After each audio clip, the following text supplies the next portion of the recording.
Hello বন্ধুরা, আমি তুষা। আমাদের বর্ষা স্টোরি চ্যানেলের সকল প্রকার পাঠ গল্প পেতে এবং শুনতে আমাদের চ্যানেলটি সাবস্ক্রাইব করে আমাদের পরিবারের একজন হয়ে পাশে থাকুন। ধন্যবাদ। ব্রেকিং নিউজ, জেলের মধ্যে খুন হলো 7 জন কয়েদি। পুলিশ জানান ওই বন্দি জেলে ছিল 8 জন কয়েদি, যার মধ্যে রুদ্র নামের এক কয়েদি 3 দিন হলো সেই জেলে আসছে। আশঙ্কা করা হচ্ছে রুদ্র নামের সেই কয়েদি বাকি 7 জনকে মেরে জেল থেকে পালিয়েছে। মাত্র 3 দিনের মাথায় এমন নিখুঁত মার্ডার করে দেখে সবার মনে জন্ম হলো একটাই প্ল্যান, যে কয়েদিগুলোকে প্ল্যান করে খুন করা হলো না তো। আরও জানতে চোখ রাখুন আমাদের পর্দায়। এতক্ষণ ছিলাম আমি লামিয়া ইসলাম আপনাদের সাথে। লামিয়া সংবাদ শেষ করে টেবিলে থাকা গ্লাস হাতে নিতে নিতে বলল, আজকাল কিছু এলো রে, জেলের ভিতরে আসামিকে খুন করে চলে যায় অন্য আসামি।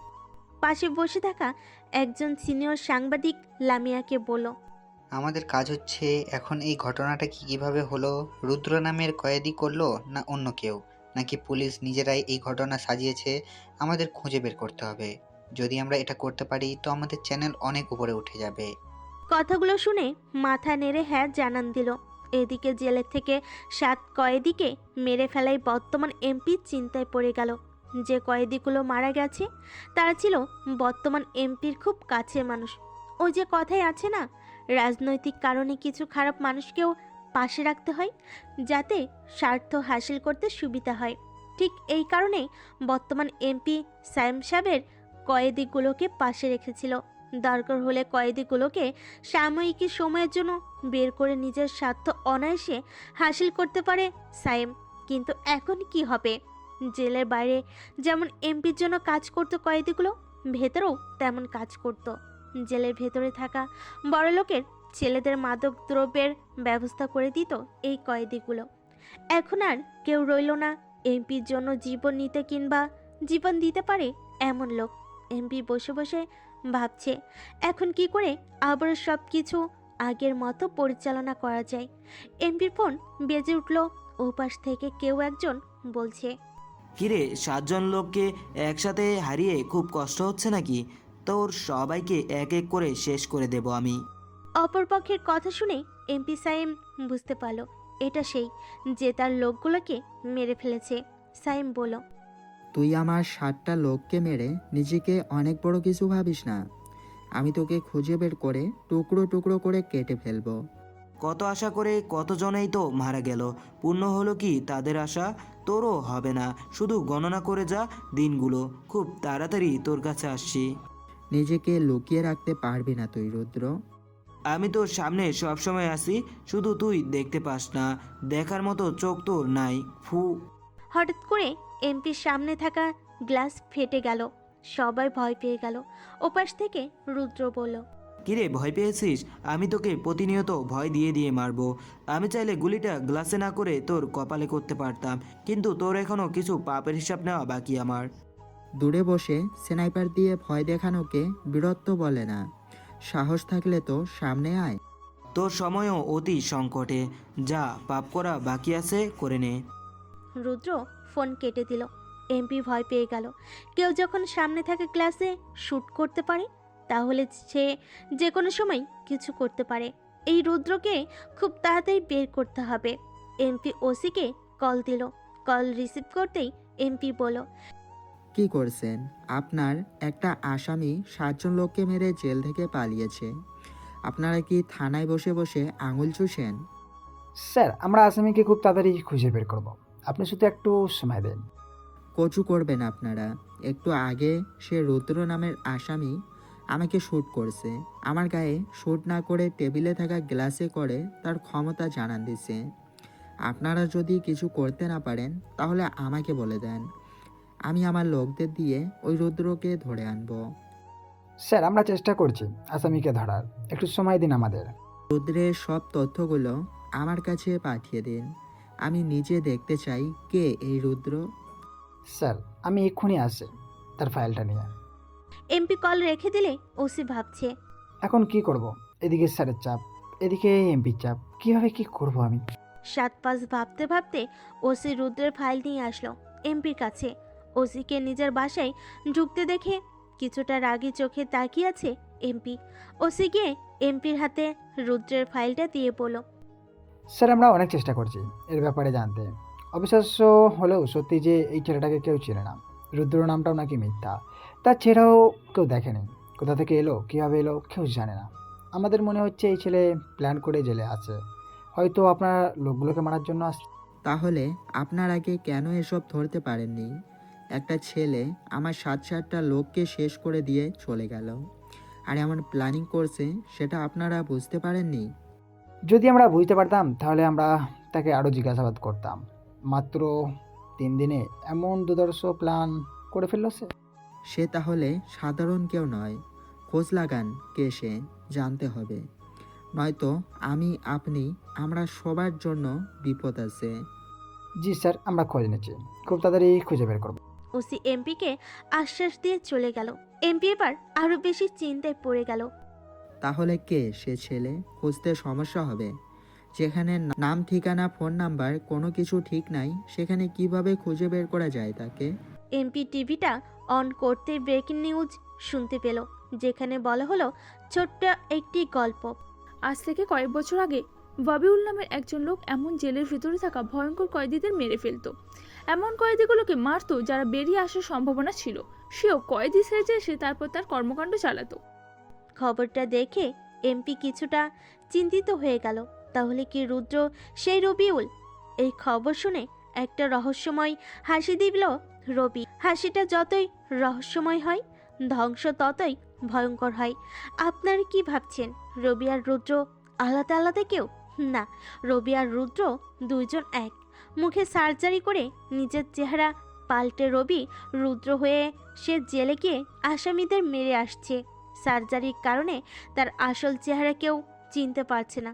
তবে এমপি এখন রবিকে সন্দেহ করে ফেলেছে। প্রশাসনও রবির দিকে নজর রাখতে শুরু করেছে। তাহলে চলুন সিজন 1 থেকে একটু ঘুরে আসি। সেদিন অহনাকে প্রপোজ করবে বলে রবি ছোট্ট মেয়েটির হাত থেকে গোলাপ নিয়ে সামনে এগিয়ে যায়। চারপাশটা দেখে রবির কেমন যেন সন্দেহ লাগছিল, তবুও রহস্যময় হাসি ঠোঁটে বজায় রেখে রবি এগিয়ে গেল অহনার দিকে। নীল শাড়িতে অহনাকে যা লাগছে না! রবি এগিয়ে গিয়ে হাঁটু গেড়ে বসতেই অহনা হুট করে রবিকে ধাক্কা দিয়ে মাটিতে ফেলে দিল। রবি বিষয়টি কি হলো বুঝতে পারল না। আগেই অহনা মাটিতে লুটিয়ে পড়ল। বুকের একপাশ থেকে অত্যাধিক পরিমাণে রক্ত পড়ছে অহনার।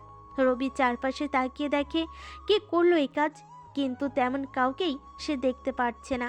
চারপাশে সব স্টুডেন্ট এসে ভিড় জমিয়েছে। রবি প্রিয় মানুষটির এমন রক্ত দেখে নিজেকে আর সামলে রাখতে পারল না, সাথে সাথেই অজ্ঞান হয়ে গেল। রবির জ্ঞান ফিরে দেখে সে হসপিটালে। পাশে মাহমুদ আর রাহি বসে আছে। রবির জ্ঞান ফিরতে জিজ্ঞেস করে অহনা কোথায়। রাহি মাহমুদ দুজনেই চুপ করে আছে। কি উত্তর দেবে তারা? তারা কি বলবে? অহনা মৃত্যুর পহর গুনছে। এই কথা শুনলে তো রবি কিছুর একটা হয়ে যাবে। রাহি আর মাহমুদকে চুপ করে থাকতে দেখে রবি নিজেই উঠে রুম থেকে বের হয়ে যেতে চাইলে মাহমুদ রবিকে জাপটে ধরে বলে, সব ঠিক হয়ে যাবে, অহনা আছে পাশের রুমে। রবির একটাই কথা, আমি দেখব হনাকে। কিন্তু রাহি মাহমুদ রবিকে যেতে দেয় না। এমন উত্তেজিত দেখে নার্স এসে রবিকে একটা ইঞ্জেকশন দিলে রবি ধীরে ধীরে অহনা অহনা বলে চোখ বন্ধ করে ফেলে। রাহি আর মাহমুদ দুজন চিন্তায় পড়ে গেল। কি করবে এখন? রবিকে কিভাবে বুঝাবে? রবি এখনও বিছানায় পড়ে আছে। একটু পর 3টা গাড়ি এসে থামলো হসপিটালের গেটে। গাড়ি থেকে 4 জন লোক বেরিয়ে এসে সামনের গাড়ির দরজা খুলে দিল। বেরিয়ে আসে রাশেদ।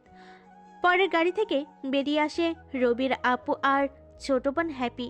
রাশেদ হসপিটালের কর্মরত একজনকে জিজ্ঞেস করে রবি কোথায়। তিনি রবির রুম দেখিয়ে দিলে আপু, হ্যাপি আর রাশেদ তড়িৎ গতিতে রবির রুমে যায়। রাশেদ আর সাথে 2 জন গার্ডকে ভেতরে যেতে দেখে রাহি আর মাহমুদের গলা প্রায় শুকিয়ে গেছে। 2 জন মনে করছে কলেজে যারা রবিকে মারতে চেয়েছে তারা আবার এখানে আসেনি তো। রাশেদ রাহি আর মাহমুদের দিকে তাকালো। গার্ড 2 জনকে একটু বাইরে গিয়ে অপেক্ষা করতে বলে। 2 জন ভয়ে ভয়ে বাইরে চলে যায়। পরক্ষণেই একজন ডাক্তার রুমে প্রবেশ করে। রাশেদকে সেখানে দেখে তিনি কিছুই বুঝতে পারেন। রাশেদ ডাক্তারকে জিজ্ঞেস করে, রবির কি হয়েছে? ভাই অতিরিক্ত শক খেয়েছি, জ্ঞান ফিরলে অহনা অহনা বলে উত্তেজিত হয়ে যাচ্ছে, তাই ইঞ্জেকশন দিয়ে ঘুম পাড়িয়ে রাখছি। জাগ্রত হতে কতক্ষণ সময় লাগবে? রাশিদের প্রশ্নের উত্তর দেওয়ার আগে সেখানে নার্স চলে আসে। রাশিদের প্রশ্নে নার্স উত্তর দেয়। আরও 1 ঘন্টা সময় লাগবে। রাশিদ রুম থেকে বেরিয়ে যায়, সাথে 2 গার্ডও। রবির পাশে আপু আর হ্যাপি গিয়ে বসছে। রবির তেমন কিছু হয়নি, তাই তারা এখনো চুপ করে আছে। রবির সামান্যতম কিছু হলেও আপু চুপ থাকতে পারতো না। আপু রাশিদকে ডাক দিলে রাশিদ ভিতরে যায়। জি আপু বলো। অহনা নামের মেয়েটিকে রবির সাথেই পড়তো, রবি মেয়েটির প্রেমে পড়ে যায় আর আপনাকে হয়তো বলেছে আজ প্রপোজ করতে যাবে। বলেছিল আমাকে, কিন্তু মেয়েটির পারিবারিক কোনো কথা আমি তা জানি না। খোঁজ করে মেয়েটির পারিবারিক ডাটা আর মেয়েটি এখন কোন রুমে আছে। পাশের রুমে অপারেশন চলছে। ঠিক আছে, অপারেশন শেষ হলে আমাদের বলবি, আর মেয়েটির পরিবারকে তার বর্তমান অবস্থা সম্পর্কে জানা। ঠিক আছে আপু, আমি লোকদের বলে দিচ্ছি। ঠিক আছে। রাশিদ বাইরে গিয়ে তার লোকেদের অহনার ব্যাপারটা দেখতে বলে 2 জন লোক একটা গাড়ি নিয়ে বেরিয়ে যায়। রবি পাশে আপু আর হ্যাপি অপেক্ষা করছে। একটু পর ধীরে ধীরে রবি চোখ খুলে। নার্স একজন পাশেই ছিল, রবির অবস্থা পর্যবেক্ষণ করে বলে। এখন সে কিছুটা শান্ত আছে। রবি আপুকে দেখে উঠে বসে আর বরাবরের মতোই জিজ্ঞেস করে অহনা কোথায়। আপু প্রথমে চুপ থাকলেও পরক্ষণে বলে ওঠে, পাশের রুমে আছে, অপারেশন চলছে, একটু পর দেখতে যাবি। আপুর কথা শুনে রবি আবারও উত্তেজিত হতে লাগলো। এবার আপু রবিকে বলল, একটু পর সব ঠিক হয়ে যাবে, একটু ধৈর্য ধরে থাক এখানে। অপারেশন শেষে আমরা সবাই যাব অহনাকে দেখতে, সে ঠিক হয়ে যাবে। ওকে কেউ একজন গুলি করেছে, আমি তাকে দেখতে চাই আমার সামনে। রাশেদ ভেতরে আসতে আসতে বলে, সেসব আমরা খবর নিয়ে নিয়েছি, কিন্তু এখন কিছু করা যাবে না। চতুর্পাশের সবাই উত্তেজিত হয়ে আছে এই ঘটনার পর। আমরা কিছুটা সময় নিয়ে প্ল্যান করে এই কাজ করব। তুই একটু স্বাভাবিক হয়ে উঠ আগে। আমি পারছি না আর, আমার কলিজাকে গুলি করেছে সে, মেরেই ফেলবো আমি তাকে। পেছনের কারণ খুঁজে বের করতে হবে আগে। কি কারণ আবার? অ্যাটাকটা তোর উপরে হয়েছিল, অহনা তোকে সরিয়ে দিয়ে নিজেকে বিপদের মুখে ফেলে দিয়েছে। রবি আর রাশেদ কথা বলছে, তার মধ্যেই রাশেদের একটা লোক ভেতরে এসে রাশেদের দিকে তাকিয়ে বলে, ভাই অপারেশন শেষ, ডাক্তার কিছু বলতে চাই। ঠিক আছে, আমি আসছি। না, তোরা এখানে থাক, আমি যাচ্ছি।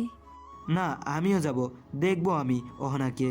আগে আমি দেখে আসি, তারপর তুই যাস। রাশেদকে ইশারা করে আপু বুঝিয়ে দিল রবিকে যাতে এই রুম থেকে বের হতে না দেয়। আপু গিয়ে ডাক্তারের সাথে কথা বলে জানতে পারলো অহনার খুব বেশি খারাপ অবস্থা, যে কোনো সময় কিছু একটা হয়ে যেতে পারে। যারা দেখা করতে চায় তারা যেন দেখা করে, 24 ঘন্টার মধ্যে কিছু একটা হয়ে যেতে পারে। আপু ডাক্তারকে জিজ্ঞেস করলো আরও ভালো চিকিৎসার জন্য বাইরে কোথাও নিয়ে যাওয়া যাবে কিনা। ডাক্তার জানিয়ে দিল এত সময় নেই ওর হাতে, আর যে সময়টা আছে তাকে নাড়াচাড়া করানো যাবে না। আপু বুঝতে পারলো অহনার বড় বিপদ, তার থেকে বেশি ভয় হচ্ছে রবিকে নিয়ে। অহনার কিছু হয়ে গেলে এর পেছনে থাকা কাউকে সে বাঁচতে দিবে না। যে গুলি করেছে তাকে তো সবার আগে শেষ করে দিবে। আপু অহনার রুম থেকে বেরিয়ে এসে রবিকে জানায় অহনা এখন কিছুটা ভালো আছে, গিয়ে যাতে তাকে দেখে আসে। রবির সাথে করে আপুও যায়। আপু নিষেধ করে অহনাকে যেন টাচ না করে। রবি শুধু তাকিয়ে চোখে জল ফেলছে। কেন সে নিজের এত বড় ঝুঁকিতে ফেলো? প্রায় 10 মিনিট পর অহনার মা আসে। ওর বাবা দেশের বাইরে গেছে, তাই সে আসতে পারেনি। অহনার এমন অবস্থা জানতে পেরে সেও দেশের উদ্দেশ্যে রওনা দিয়েছে। অহনার মা হাউমাউ করে কেঁদে ওঠে। আপু ওনাকে সান্ত্বনা দিচ্ছে। একটু পর ডাক্তার এসে বলে, আপনারা এভাবে আওয়াজ করলে রোগীর সমস্যা হবে, কেউ কথা বলবেন না, দরকার হলে বেরিয়ে যান। এত জনের আওয়াজ, রোগী বিরক্ত হচ্ছে। ডাক্তার সবাইকে বুঝিয়ে বের করে দেয়। সবাই বাইরে বসে অপেক্ষা করছে। হঠাৎ অহনার রুম থেকে নার্স চিৎকার করে ডাক্তারকে ডাকতে থাকে। নার্স অহনার রুমে প্রবেশ করে। রবি, আপু, অহনার মা সবাই অহনার রুমে ঢুকতে চাইলে নার্স সবাইকে নিষেধ করে। একটু পর সবাই মুখ কালো করে বেরিয়ে আসে। আপু জানতে চাই কি হয়েছে। ডাক্তার জানাই অহনা কোমায় চলে গেছে। তবে এটার খুশি সংবাদ যে খুব তাড়াতাড়ি রোগীর উন্নতি হবে। প্রথমে সবার খারাপ লাগলেও পরের কথায় সবাই কিছুটা স্বস্তি পায়। রবি তো ধীরে ধীরে প্রতিশোধ নামক অনলে পড়তেছে। মনে মনে সে প্রতিজ্ঞা করে নিল, যে বা যারা এর পেছনে আছে তাদের সবাইকে শেষ করে দিবে, শেকড় সহ তাদের বংশ উঠিয়ে নিবে। আপু অনেক বুঝিয়ে রবিকে বাসায় নিয়ে আসে। ডাক্তার বলেছে অহনাকে হসপিটালে না রেখে বাসায় নিয়ে গিয়ে সেবা করতে। সপ্তাহ পার হতেই শুরু হয় রবির পাগলামি। ধীরে ধীরে সে কেমন যেন অগোছালো হয়ে ওঠে। আপু একদিন পর পর অহনার বাসায় যায়, তাকে দেখে আসে। মাঝে মধ্যে রবিও যায়। হুট করে একদিন রাশেদ কল করে জানায় যারা অহনাকে গুলি করেছে পুলিশ তাদের সবাইকে গ্রেপ্তার করেছে। 1 সেকেন্ড দেরি না করে রবি রাশেদকে একটা প্ল্যান বলে। রবি নিজের মুখে সার্জারি করে। রবি থেকে হয়ে ওঠে রুদ্র। রাশেদের কথায় পুলিশ রবিকে গ্রেপ্তার করে সেই জেলে নিয়ে যায় যেখানে ওই অপরাধীগুলিকে রাখা হয়েছে যারা অহনাকে গুলি করেছে। রবি সেখানে গিয়ে সবার আগে খুব ভালো ব্যবহার করে তাদের মনে একটা জায়গা তৈরি করে নেয়। কথায় কথায় রবি জানতে পারে তারা সাইমের জন্য কাজ করে। রবি যখন জানতে চায় অহনাকে তারা কেন গুলি করেছে, তখন তারা জানায় তারা অহনাকে নয় বরং রবিকে মারার জন্য আসছিল। মাঝখানে ওই মেয়েটা চলে আসে। সাইমের কথা অনুযায়ী তারা রবিকে মারতে পারলে অনেক টাকা পেত। রবি জানতে চায় কেন তারা রবিকে মারতে চায়। রবির গলা ভারী হয়ে গেলে তাদের মনে সন্দেহ ঢুকে যায়। তাই রবি আর কিছু না বলে চুপ করে তাদের পাশে বসে পড়ে। 1 দিন 2 দিন চলে যায়। রবি যা যা জানা দরকার সব জেনে নিয়েছে। আর 3য় দিন সবে একসাথে বেশ কিছু তথ্য শেয়ার করে একজন আরেকজনকে। সময়টা পেরিয়ে রাত চলে আসে। রবি তাদের সব তথ্য জেনে নিয়ে রবি নিজের পরিচয় দেয় তাদের। তখন সবাই সেখানে রবির উপর ঝাঁপিয়ে পড়ে রবি আর চুপ করে থাকে না। এক এক করে সবাইকে মারতে শুরু করে। কেউ দেয়ালে ধাক্কা খেয়ে অজ্ঞান, কেউ বা রবির মার খেয়ে। এক এক করে রবি সবাইকে মেরে সেখানে শুইয়ে দেয়। পরক্ষণে মনে পড়ল সে তো প্রতিজ্ঞা করেছে এদের কাউকে সে আর বেঁচে থাকতে দিবে না। হঠাৎ রবির মুখে পৈশাচিক হাসি ফুটে উঠল। পরের দিন সকালে নিউজ হলো নতুন এক কয়েদি 3 দিনের মাথায় একই সেলের বাকি 7 জন কয়েদিকে মেরে ফেলে জেল থেকে পালিয়েছে। এই ছিল পূর্বের ঘটনা। বর্তমান রবি রাতে আপু আর হ্যাপির সাথে বসে ডিনার করছে। হঠাৎ কলিং বেল বেজে ওঠে। এত রাতে কেউ তার বাসায় আসার কথা না, তাহলে কি এলো? হ্যাপি উঠতে চাইলে রবি হ্যাপিকে বসতে বলে। রবি নিজে গিয়ে দরজার এক পাশে দাঁড়ায়। আস্তে করে দরজা খুলতেই দেখে 2 জন লোক দাঁড়িয়ে আছে। রবি তাদের পরিচয় জিজ্ঞেস করলে জানায় এমপি সাইম তাদের পাঠিয়েছে। রবি বুঝতে পারে সাইম তার ব্যাপারে জেনে গেছে, আর জানবে নাই বা কেন। সাইমই তো রবিকে মারতে লোক পাঠিয়েছিল। রবি 2 জনকে বলে, অনেক রাত হয়েছে, আমি খাবার খাচ্ছি, এসো তোমরাও খেয়ে যাও। আমাদের এত সময় নেই, তাড়াতাড়ি চলো। চলো ভাত দুমুঠো খেয়ে তারপর যাও। রবির এমন আপ্যায়নতা দেখে 2 জনই কিছুটা শকড হয়ে যায়। রবির জোড়াজড়িতে ভেতরে গেলে রবি ইশারায় আপু আর হ্যাপিকে অন্য রুমে গিয়ে খেতে বলে। তারা 2 জন আপুর রুমে যায়। এদিকে 2 লোক চেয়ারে বসতে বসতে তাদের নাম বলে। একজন সায়েদ, অপরজন তালেব। রবি তাদের বলে, তোমরা আমার ব্যাপারে কিছু কি জানো? শুধু এটা জানি এমপির সাথে তোমার রিলেশন খারাপ। এটা কি জানো জেলে এমপির যে লোকগুলো মারা গিয়েছিল তারা একসময় আমাকে মারতে এসেছিল? রবির এই কথাই 2 জন চোখ বড় বড় করে ফেলে। উঠে যেতে চাইলে রবি বলে, লাভ নেই, উঠতে পারবে এখান থেকে, বের হতে পারবে না। খাবার শেষ করো, তারপর চলে যেতে পারবে। একটা কথা জেনে রেখো, কার জন্য কাজ করছো, কি কাজ করছো, কেমন সে, এসব তোমার জানা ততটা দরকার না হলেও নতুনভাবে কার সাথে যাচ্ছ, কাকে বলতে যাচ্ছ তার সম্বন্ধে জেনে রাখা উচিত। আমার মতো সবাই শান্ত নাও থাকতে পারে। আমি তোমাদের আপ্যায়ন করতেছি। আমার জায়গায় অন্য কেউ থাকলে হয়তো তোমাদের অবস্থা খারাপ হতে পারতো। যে কোনো বিষয়ে তোমাদের এমপি যার কাছে সাহায্য চায়, রাশেদ, তাকে তো চিনো নিশ্চয়ই? হ্যাঁ চিনি। যে কোনো বিষয়ে রাশেদ ভাই আমাদের সাথে থাকতো। এখন এমপির সাথে রিলেশন ভালো না, তাই রাশেদ ভাই আর এমপির সাথে চলে না। আমার জায়গায় তোমাদের এই রাশেদ ভাই হলে তোমাদের কি অবস্থা হতো? এতক্ষণে হয়তো মেরেই ফেলতো। খাবার শেষ করে এমপিকে গিয়ে বলবে দ্বিতীয়বার তার কোনো লোক কিংবা সে আমার সামনে আসলে তাদের লাশও কেউ খুঁজে পাবে না। রবি তাদের দরজা খুলে দিল। দুজন খুব দ্রুত চলে গেল। আপু আর হ্যাপি রুম থেকে বেরিয়ে রবিকে জিজ্ঞেস করে কারা ওরা। রবি তাদের ব্যাপারে আপুকে সব বলে। আরও কিছু সময় সবাই কথা বলে ঘুমিয়ে গেলে সকালে ঘুম থেকে উঠেই রবি ফোনটা হাতে নিয়ে দেখে রাশেদ 4টা কল দিয়েছে। ফোন সাইলেন্ট ছিল তাই বুঝতে পারেনি। রবি তাড়াতাড়ি রাশেদকে কল দেয়। ওপাশ থেকে রাশেদ কল ধরেই বলে ওঠে, হ্যাপি স্কুলে যাওয়ার সময় কেউ তাকে ফলো করছিল। কি? হ্যাপি কোথায় এখন? স্কুলেই আছে। যারা ফলো করছিল তারাও নাকি স্কুলের আশেপাশেই ঘোরাঘুরি করছে। হ্যাপির গার্ডগুলো কই? ওরা কি করতেছে? তোর কথা মতো গার্ডরা দূর থেকে হ্যাপির খেয়াল রাখছে। গার্ডরা এই খবর আমাকে জানানোর পর আমি তোকে কল দিয়েছি। কজন লোক হ্যাপিকে ফলো করছে? ওরা 2 জন আছে। ওদের হাঁটাচলা দেখে আমাদের লোকরা বুঝতে পারছে ওদের হাতে পিস্তল আছে। ঠিক আছে, আমাদের লোকদের নাম্বারগুলো আমাকে সেন্ড কর, আমি কথা বলছি। ঠিক আছে, আমি পাঠাচ্ছি। রাশেদ কল কাটতেই রবি হ্যাপিকে একটা মেসেজ পাঠায়। ক্লাস মনোযোগ দিয়ে কর আর চারপাশে খেয়াল রাখবি, ক্লাস থেকে বের হবি না। আমি আসছি। আর হ্যাঁ, ক্লাস শেষ হলে সোজা স্যারদের রুমে গিয়ে বলবি আমি তোকে সেখানে যেতে বলেছি আর আমি অফিসে আসছি। হ্যাপি এই মেসেজটা পড়ে বুঝতে পারে কোনো সমস্যা হয়েছে বা হবে। ক্লাস চলছে তো চলছে। হ্যাপি চারপাশ তাকিয়ে দেখছে সন্দেহজনক কিছু কিংবা কাউকে দেখে কিনা। রবির বোন বলে কথা। রবির চিন্তা ভাবনা দেখে হ্যাপি অনেক কিছু শিখে ফেলেছে। হ্যাপি চারপাশে তাকাতিকে ওই লোক দুটোকেও দেখে ফেলে যাদের রাস্তায় দেখেছিল হ্যাপির পেছনে গাড়িতে। হ্যাপি বুঝে যায় এই লোকগুলো তাকে ফলো করছে। ক্লাস শেষ হতেই হ্যাপি স্যারদের রুমে যায় আর রবির বলা কথা মতো স্যারদের সাথে কথা বলে সেখানেই বসে থাকে। একটু পর বাইক নিয়ে রবি স্কুলে আসে। সোজা অফিসে গিয়ে হেড স্যারের রুমে চলে যায়। এর আগেও অনেকবার আসছিল এখানে রবি, তাই সব স্যারেরা রবিকে ভালো করে চিনে। হ্যাপির পড়াশোনা কেমন চলছে না চলছে জানতে মাঝে মধ্যেই আসা হয়। পিয়নকে বলে সবার জন্য চায়ের ব্যবস্থা করলো। রবির পাশেই বসে আছে হ্যাপি। রবি স্যারদের সাথে কথা বলছে। তখনই রাশেদ কল দিয়ে জানালো যে লোকগুলো হ্যাপিকে ফলো করছে। তার হয়তো কিছুটা সন্দেহ করেছে, তাই তারা চলে যাচ্ছে। রবির সাথে সাথেই রাশেদকে জানায় যেন তার লোকেরা এই অজ্ঞাত 2 লোককে ধরে ফেলে। রবি কল রাখতেই পাশে বসে থাকা হেড স্যার বলল, কোনো সমস্যা? না তেমন কিছু না, আমার একটু যেতে হবে। ও হ্যাঁ, সাথে আজকে হ্যাপিকেও ছুটি দিতে হবে যদি আপনাদের কোনো সমস্যা না থাকে। রবির কথা শুনে হেড স্যার বলল, না না, সমস্যা নাই।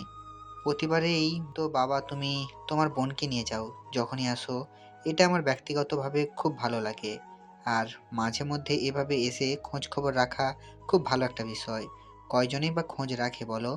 হ্যাঁ স্যার, এখন তো স্কুলে ভর্তি করিয়ে দিছে মানেই সব দায়িত্ব শিক্ষকের, এটা মনে করে অনেকে। মাঝে মধ্যে পরিবার থেকে খোঁজ নেওয়াও যে আমাদের দায়িত্ব তা কজনে বা বুঝে। ঠিক আছে স্যার, আসি আজ, ভালো থাকবেন। স্যারদের থেকে বিদায় নিয়ে রবি বাইকে এসে বসলে হ্যাপি রবির পেছনে বসতে বসতে বলে, লোক দুটোকে কি ধরে ফেলেছে? কোন লোক? ভাইয়া, আমি তোমার বোন হই, ওকে? তুমি আমাকে ওয়ার্নিং দেওয়ার পরেই আমি বুঝতে পারছি কিছু তো একটা আছে। পরে চারপাশে দেখে আমিও বুঝতে পারলাম ওই লোক দুটো আমাকে ফলো করছে। বা এত তাড়াতাড়ি বুঝে গেলি? দেখতে হবে না কার বোন আমি? হ্যাপির বাচ্চামিগুলো দেখে রবি হেসে উঠলে হ্যাপিও হেসে ওঠে। 2 ভাই বোনের হাসাহাসিতে শেষ হলো বাসা আর স্কুলের মধ্যকার পথ। রবি হ্যাপিকে বাসে নামিয়ে দিয়ে বেরিয়ে পড়লো রাশেদের দেওয়া ঠিকানায়। রাশেদ একটু আগে জানালো অজ্ঞাত লোক দুটিকে তার লোকেরা নিয়ে আসছে। রবি গিয়ে দেখতে পায় সেই লোক দুটি চেয়ারের সাথে বাঁধা আর মুখ ফেটে রক্ত পড়ছে। রাশেদ রবিকে সেখানে দেখে এগিয়ে আসলে রবি রাশেদকে বলে, কি জানতে পারলি ওদের থেকে? কেউ নাকি তাদের ফোন করে বলেছে হ্যাপির উপর নজর রাখতে, বিনিময়ে টাকা পাবে। কিছু টাকা অগ্রিমও পেয়েছে।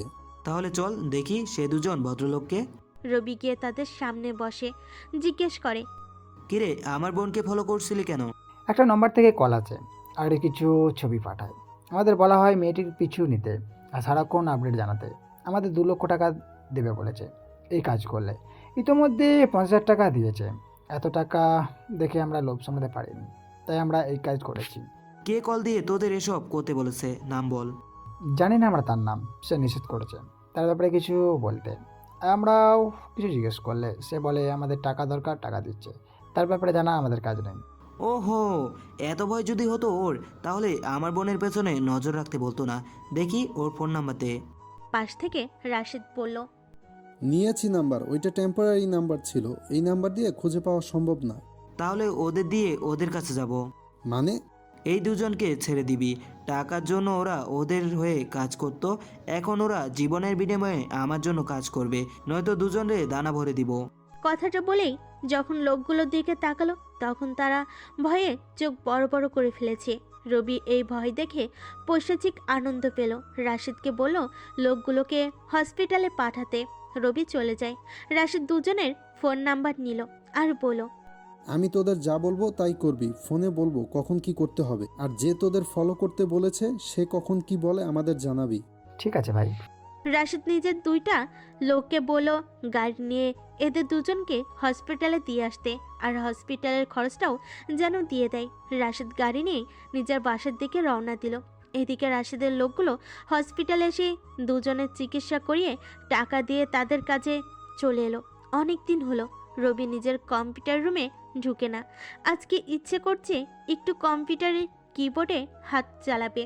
অনেক দিন কোনো সিক্রেট খবর রাখে না। এক কাপ চা হাতে করে নিজের কম্পিউটার রুমে ঢুকে দেখে চারপাশে বেশ ময়লা হয়ে গেছে। রবি ভাবলো আগে একটু চারপাশটা পরিষ্কার করে নিলে ভালো হয়। যা ভাবা তাই কাজ। চারপাশে আগে ভালো করে পরিষ্কার করে নিয়ে বসে পড়ল কম্পিউটারের সামনে। সেদিন অহনার গায়ে গুলি লাগার পর থেকে রবি আজ প্রথমবার কম্পিউটারের সামনে বসলো। কিছু সময় বিভিন্ন সাইট ভিজিট করে চুপচাপ বের হয়ে এলো। বাইরে এসে দেখে আপু রবির রুমে আগে থেকেই বসে আছে। রবিকে কম্পিউটার রুম থেকে বের হতে দেখে আপু অবাক, কারণ এখানেও যে একটা সিক্রেট রুম আছে আপু সেটা জানতো না। রবি আপুর থেকে এই ব্যাপারটা সর্বদাই লুকিয়ে রাখার চেষ্টা করত। কথায় আছে না, চোরের 7 দিন মালিকের একদিন, তেমনি রবি এতদিন ব্যাপারটা লুকিয়ে রাখতে পারলো, আজ পারেনি। রবি কাচুমাচু করে আপুকে বলল, তুমি এখানে কখন এলে? আমি তো আমার রুমের দরজা বন্ধ। রবি ভেবেছিল সে রুমের দরজা বন্ধ করেছে, কিন্তু এখন মনে পড়ল সে দরজা বন্ধ করেনি, তাই তো আপুর রুমে ঢুকতে পেরেছে। আপু বলল, কি, রুমের দরজা বন্ধ করেছিলে?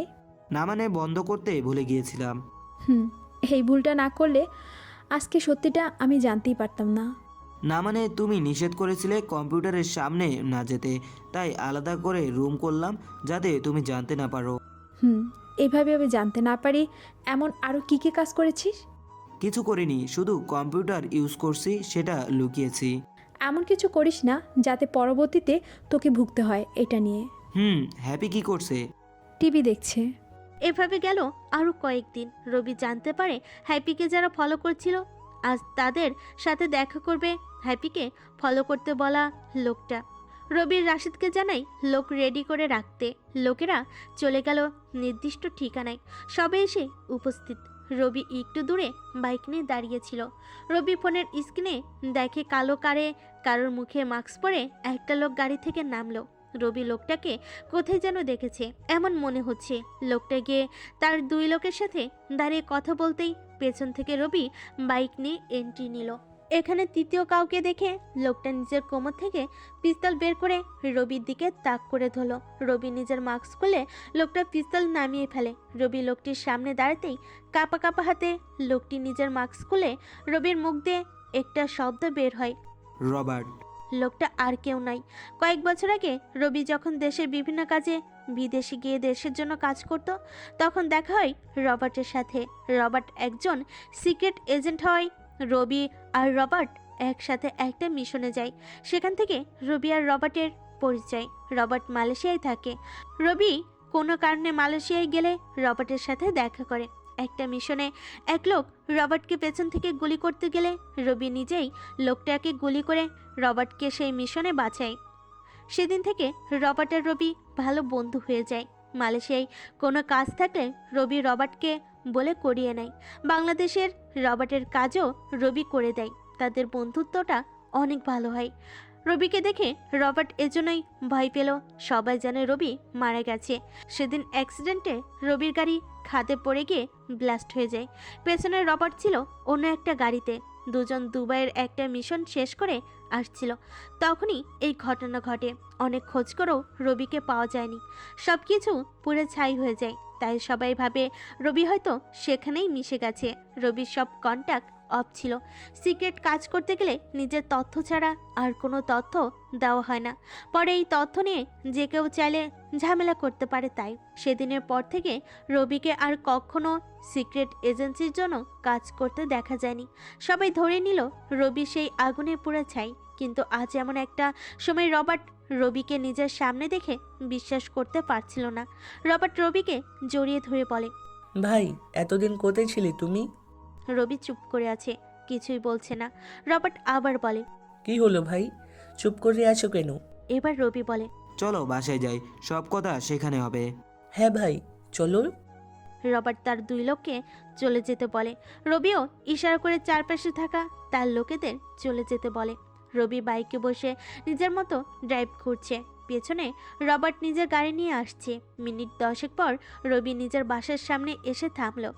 রবিকে থামতে দেখে পেছনে রবার্টও থেমে গেল। কলিং বেল দিলে আপু এসে দরজা খুলে দেয়। রবার্টকে দেখে আপু বলে, কেউ? আমার বন্ধু রবার্ট। পেছন থেকে রবার্ট বলল, হ্যালো। ভেতরে এসে কথা বলি। চলো। আপু ভেতরে গেলে রবি আর রবার্ট কথা বলতে শুরু করে। কেমন আছে, কি করছে, এইসব কথা বলার মাঝখানে রবার্ট হঠাৎ দাঁড়িয়ে যায়। হ্যাপি নিজের রুম থেকে বের হয়ে দরজার সামনে দাঁড়িয়ে রবার্ট হ্যাপিকে দেখতে পেয়ে দাঁড়িয়ে যায়। রবি জানে রবার্ট এভাবে শখ খেলো কেন। রবি রবার্টকে বসতে বলে রবার্ট বলে, এই মেয়ে এখানে কেন? আমার ছোট বোন, তুমি যাকে ফলো করছো, জানি না কার কথায় তুমি এসব করছো। জানতে চাই তোমার থেকে কেন এসব করছো, কার কথায়? রবির কথা শুনে রবার্ট সোফায় বসে পড়ল। হ্যাপি চা নিয়ে এসে টেবিলে রাখলো। হ্যাপি একটু দূরে যেতেই রবার্ট বলল, হেড আমাকে বলেছে এই মেয়েটাকে ফলো করতে। হেড মানে আমাদের সিক্রেট এজেন্সির হেড?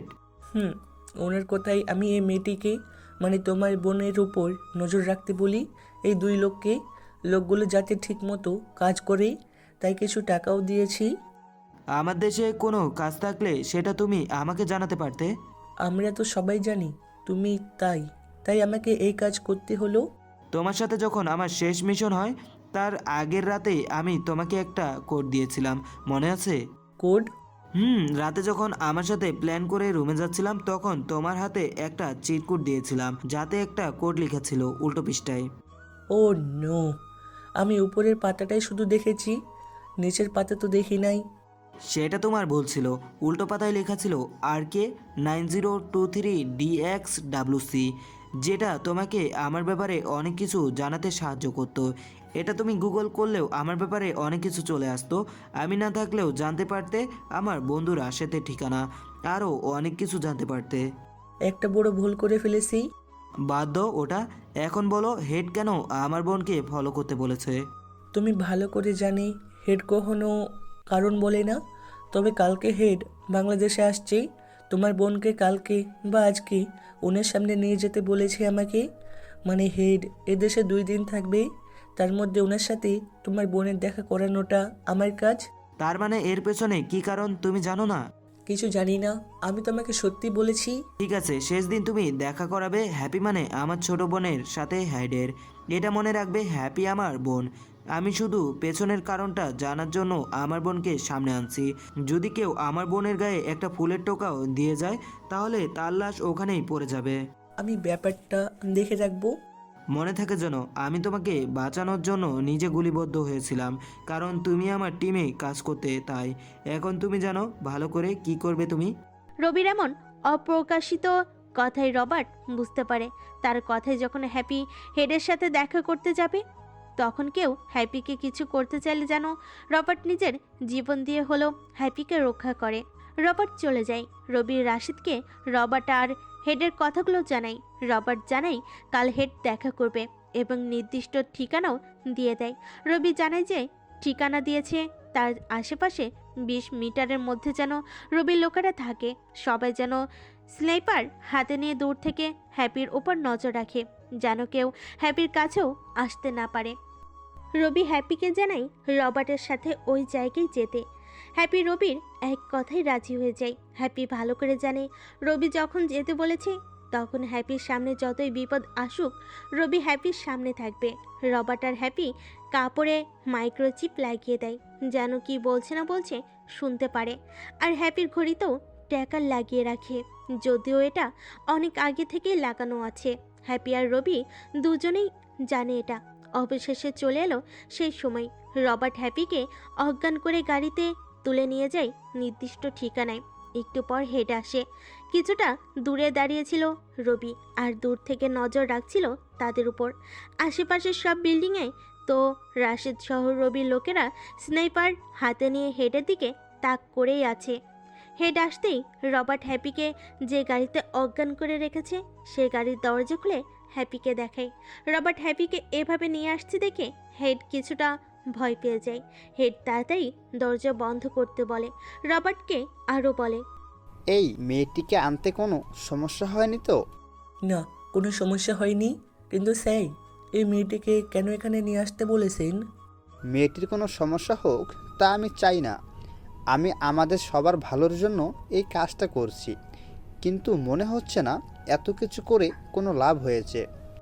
স্যার, আপনার কথার আগামাতা কিছুই বুঝতে পারছি না, একটু ক্লিয়ারলি বলুন প্লিজ। রবার্টের কথা শুনে একটা দীর্ঘশ্বাস নিল হেড।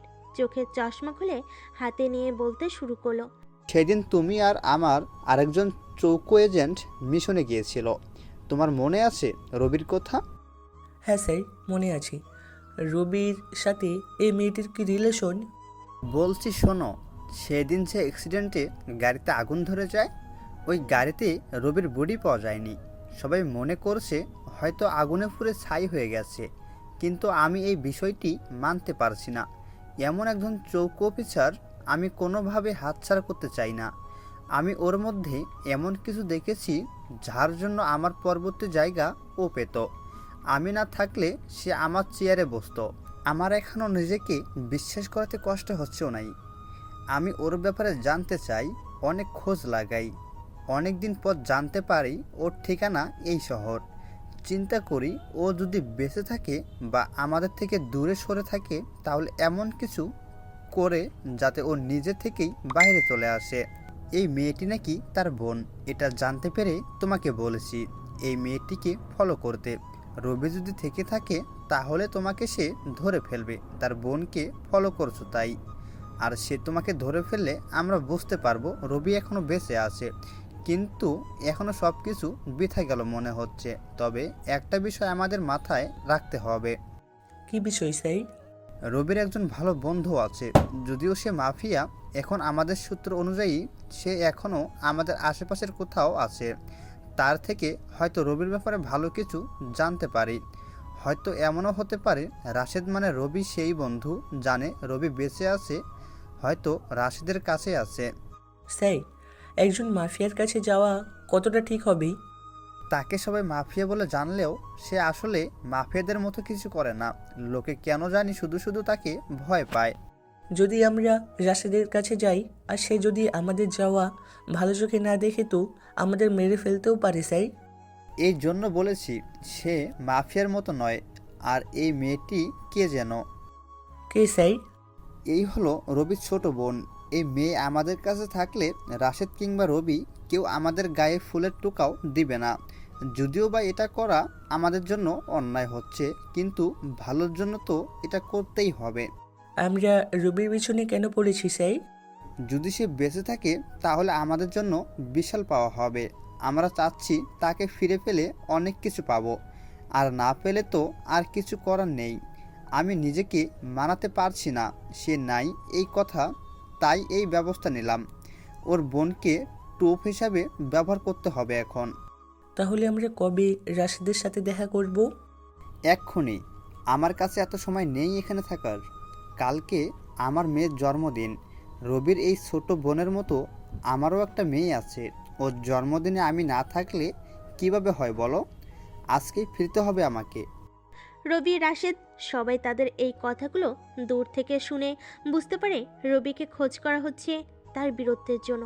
একটা মানুষ কতটা আপন করে নিলে এভাবে কারোর লাশ না পাওয়া পর্যন্ত বিশ্বাস করে না, সেটা আমার আপনাদের বোঝানো সম্ভব নয়। পাশ থেকে রাশেদ 2টা গাড়ি আর লোকজন নিয়ে সেই স্থানে উপস্থিত হলো। রবির কথাই, রবি তখনও আড়ালে ছিল। রাশেদ আর তার লোকজনকে দেখে রবার্ট আর হেড তো পুরোই বনে গেল। রবার্ট রাশেদকে চিনে না, আর হেড তো চিন্তায় পড়ে গেল রাশেদ এখানে কেন। রাশেদ গাড়ি থেকে নেমে হেডের দিকে যাচ্ছে দেখে হেড রবার্টকে বলল, এটাই রাশেদ।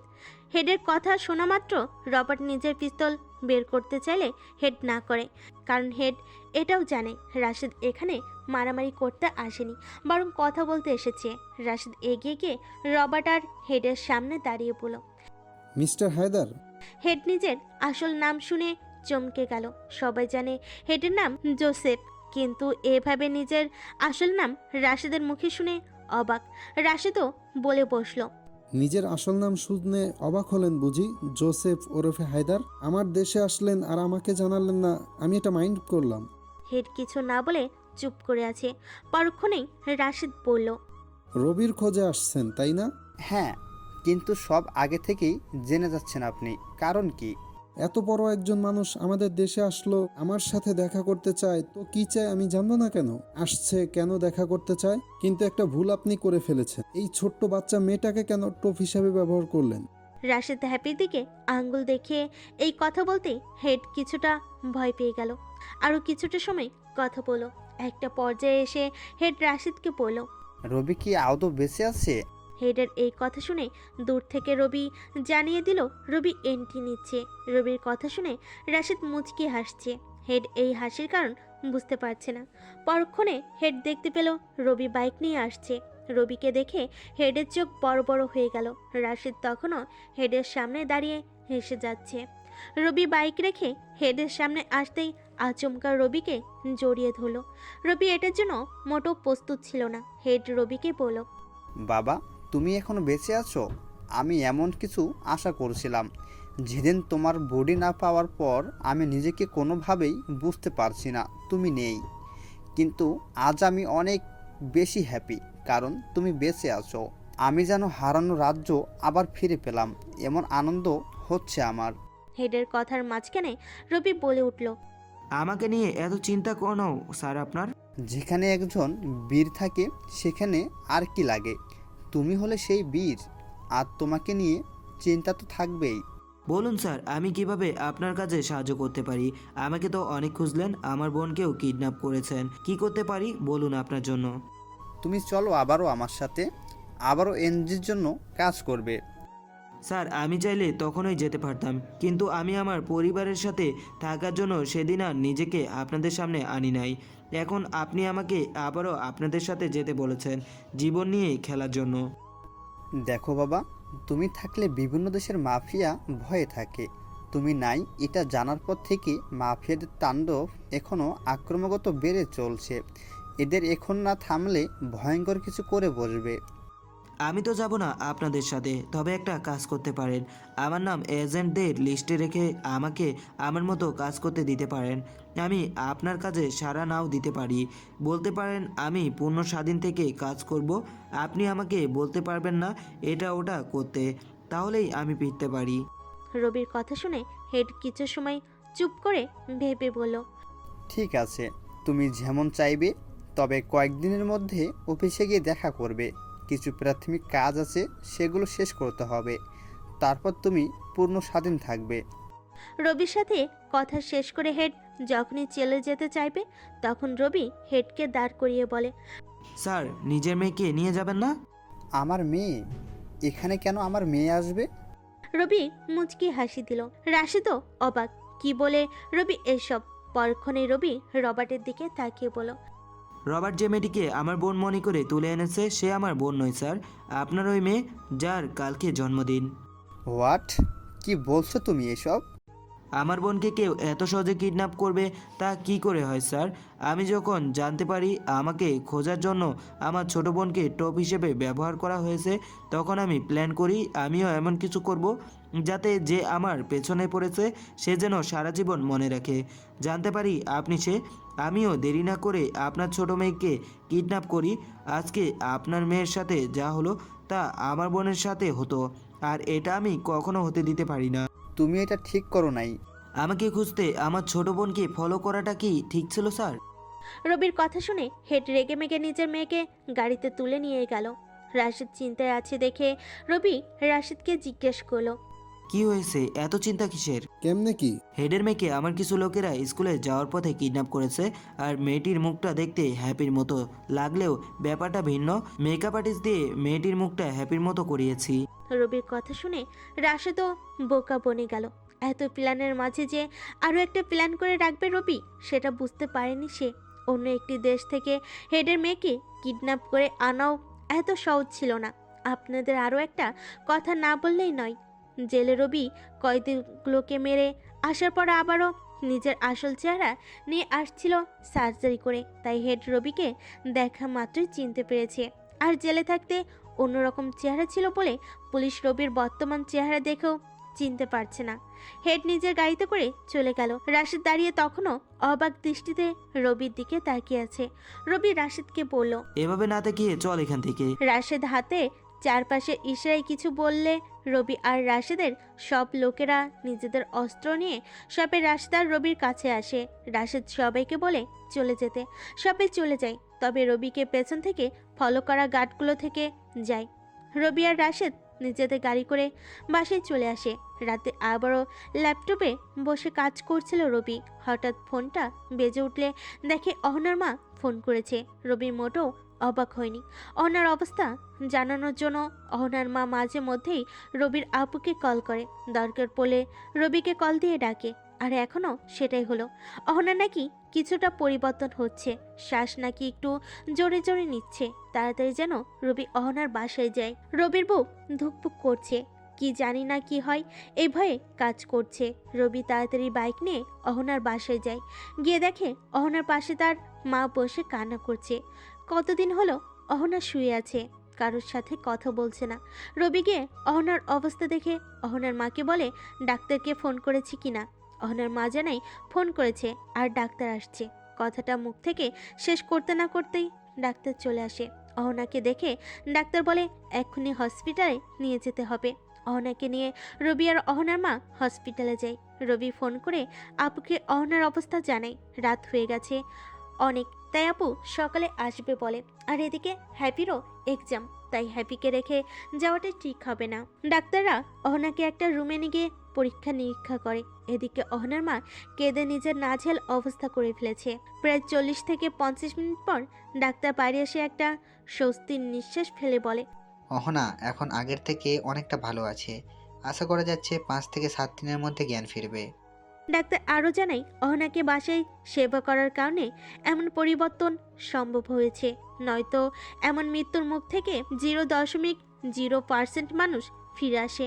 রবি ডাক্তারকে জানাই এই 5 থেকে 7 দিন যা লাগে অহনাকে হসপিটালে রাখতে, যাতে পরবর্তীতে কোনো সমস্যা না হয়। কিন্তু ডাক্তার জানাই হসপিটালে রাখলে সমস্যা হবে, তাই মাঝখানে 4 দিন বাসায় নিয়ে সেবা করে পরে জ্ঞান না ফেরা পর্যন্ত হসপিটালে রাখতে। কি আর করার, ডাক্তার যেটা ভালো মনে করে অহনার জন্য সেটাই করতে হচ্ছে। এদিকে হ্যাপির এক্সাম, রেডি হয়ে এক্সাম দিতে স্কুলে গেলেই ঘটে এক বিপত্তি। রবি আর রাশেদ দাঁড়িয়ে কথা বলছিল অহনার ব্যাপারে। কথা শেষ করে রবি ফোনটা পকেট থেকে হাতে নিয়ে দেখে হ্যাপি 4টা কল দিয়েছে। রবি কিছুটা বিচলিত হয়ে পড়ে। ছোট বোনটা রবির কলিজা, আর সেই কলিজা এতগুলো কল দিয়েছে, অবশ্য কোনো সমস্যা তো হয়েছে। রবি তাড়াতাড়ি কল ব্যাক করতে গেলে হ্যাপি আবারও কল করে। রবি ফোনটা রিসিভ করতেই ওপাশ থেকে হ্যাপি ভয়ে ভয়ে কান্না করতে করতে বলে, ভাইয়া বাঁচাও আমাকে, ওরা আমাকে মেরে ফেলবে। কি হয়েছে তোর, আর কে মেরে ফেলবে, কি বলছিস সেসব? ভাইয়া আমার স্কুলে তুমি তাড়াতাড়ি চলে এসো, ওরা 4 জন লোক আমাকে মেরে ফেলবে। ভয় পাস না, স্কুলের পেছনে আসিস তো, আমি এখনই আসছি। রবি কলে কথা বলছিল তা শুনে রাশেদ তাড়াতাড়ি রবির বাইক স্টার্ট করে। রবি তাড়াতাড়ি পেছনে বসে পড়ে। 1 সেকেন্ড দেরি না করে রাশেদ বাইক চালিয়ে হ্যাপির স্কুলের দিকে আসতে শুরু করে। হ্যাপি তখনও রবির সাথে লাইনে ছিল। রাশেদ এত স্পিডে বাইক চালালো যে মাত্র 2 মিনিটে হ্যাপির স্কুলে এসে হাজির। রবি রাশেদকে বলল হ্যাপির পেছনের দিকে আছে, যেন সেখানে যায়। রবিও নিজের মতো করে দৌড়ে পেছনে চলে গেল। হ্যাপিকে কলে জিজ্ঞেস করছে কই সে, কিন্তু এখন আর কোনো রেসপন্স পাচ্ছে না। কল কেটে যেতেই রবি আবারও হ্যাপিকে কল দিলে ফোন বন্ধ পায়। এবার রবির মাথায় যেন আকাশ ভেঙে পড়ে। রবি তাড়াতাড়ি নিজের ফোনে হ্যাপির লোকেশন চেক করে। লোকেশন দেখে যখনই রবি গেটের দিকে তাকায়, দেখে একটা গাড়ি খুব স্পিডে সেখান থেকে বের হয়ে যাচ্ছে। রবি বুঝতে পারে ওই গাড়িতেই হ্যাপি আছে। রবি দেরি না করে স্কুলের সবার সামনে দৌড়ে গাড়ির দিকে যেতে যেতে গাড়িটি বের হয়ে যায়। রবি গাড়ির নাম্বারটি রাশেদকে নোট করতে বলে আর তার লোকেদের জানাতে বলে গাড়ির ব্যাপারে। রবি নিজের বাইক নিয়ে হ্যাপিকে কিডন্যাপ করা গাড়ির পিছু নেয়। কিছু সময় পর গাড়ি থেমে যায় একটা পুরনো বাড়ির সামনে। দেখে বোঝা যাচ্ছে এখানে ভয়ঙ্কর কিছু হতে চলেছে। এদিকে রাশেদ তার লোকেদের পাঠিয়ে দিয়েছে রবির লোকেশনে। রবি গিয়ে দাঁড়ালে হ্যাপি রবির দিকে আসতে চায়, কিন্তু দুজন লোক হ্যাপির 2 হাত ধরে থাকে। কিছু সময় পর সেখানে একটা গাড়ি নিয়ে আসে বর্তমান এমপি সাইম। রবি সাইমকে দেখে রেগে মেগে তার দিকে যেতে থাকে। রবি গিয়ে সোজা এমপির কলার ধরে এমপি রবিকে ধাক্কা দিয়ে বলে, তোর বোন আমার লোকদের হাতে। এখন আমি যা বলবো তুই তাই করবি, নয়তো তোর বোনের মৃত্যুর জন্য তুই দায়ী। রবি এবার হ্যাপির দিকে তাকিয়ে থমকে যায়। এমপির দিক থেকে চোখ নামিয়ে হ্যাপির দিকে তাকায়। হ্যাপির চোখ থেকে পানি পড়ছে। যেখানে হ্যাপিকে কখনো রবি মন খারাপ করতে দেয়নি, আজ সেখানে হ্যাপির চোখে পানি দেখে রবির কলিজা ফেটে যাচ্ছে।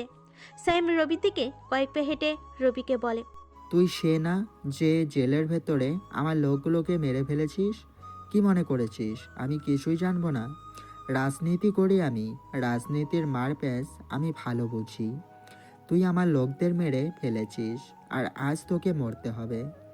বলে রবিকে একটা ঘুষি দিতেই চারপাশে অনেকগুলো গাড়ি আর অনেকগুলো লোক অস্ত্রসহ চলে আসে।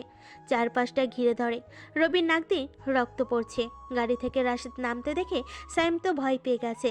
সাইম কিছু বলার আগেই রাশিদ হ্যাপির দিকে আঙ্গুল দেখিয়ে বলে, ওই মেয়েটাকে ছেড়ে দেয়। রাশিদের কথা শেষ হতে না হতেই সাইম ইশারা করলে তার লোকেরা হ্যাপিকে ছেড়ে দেয়। হ্যাপি দৌড়ে এসে কাঁদতে কাঁদতে রবিকে জড়িয়ে ধরে।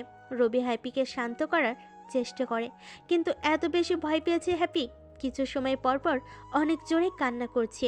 রবি হ্যাপিকে নিয়ে রাশিদের গাড়িতে উঠে বসে। হ্যাপিকে জিজ্ঞেস করে, কি হয়েছে স্কুলে, আমাকে সব বল। হ্যাপি তখনও ফুপিয়ে ফুপিয়ে কেঁদে যাচ্ছে। রাশিদের গাড়ি থেকে পানির বোতল নিয়ে হ্যাপিকে পানি দেয় আর কপালে কেটে যাওয়া অংশে হাত দিয়ে বাতাস করে যাতে কষ্ট কম হয়। পানি খাওয়া শেষে হ্যাপি বলে, আমি স্কুলে গেলে দেখি 4 জন লোক আমার ছবি হাতে নিয়ে আমাকে খুঁজছে।